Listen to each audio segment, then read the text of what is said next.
మీరు ఓటేస్తే ఆ ఓటు బలంతో మీ రిజర్వేషన్లు రద్దు చేయాలని ఈరోజు బీజేపీ కంకణం కట్టుకొని బయలుదేరింది. ఇదే కాకుండా ఆనాడు 52% మండల్ కమిషన్ ఓబీసీ రిజర్వేషన్లు ఇవ్వండి అని రికమెండ్ చేస్తే సుప్రీంకోర్టు ఏమన్నదంటే ఎస్సీ ఎస్టీ రిజర్వేషన్లకు రాజ్యాంగమైన హక్కు ఉంది, ఓబీసీల జనాభానే లేదు కాబట్టి మీరు ఏ రకంగా 52% అనేది నిర్ధారిస్తారు.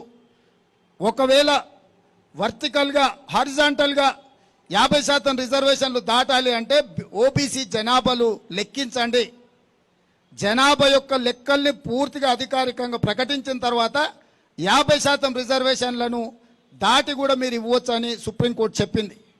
అందుకే రాహుల్ గాంధీ గారు స్పష్టంగా ఈ దేశాన్ని ఎక్స్రే తీస్తాము, ఈ ఎక్స్రేలో ఓబీసీలో ఉన్న కులాలు ఉపకులాలను అన్నిటినీ లెక్కించి వాళ్ళ జనాభాను మొత్తం లెక్కబెట్టి జనాభా దామాష ప్రకారం రిజర్వేషన్లు మేము పెంచుతామని కాంగ్రెస్ పార్టీ విస్పష్టమైన విధానం తీసుకొని రాహుల్ గాంధీ గారు స్పష్టంగా ప్రకటించారు.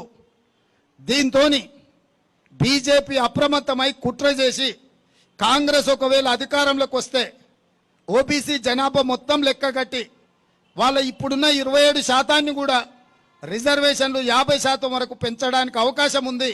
అప్పుడు రిజర్వేషన్లు 50% దాటిపోయి 70-75% పెరగడానికి అవకాశం ఉంది. కాబట్టి దీన్ని మొదట్లోనే అడ్డుకోవాలని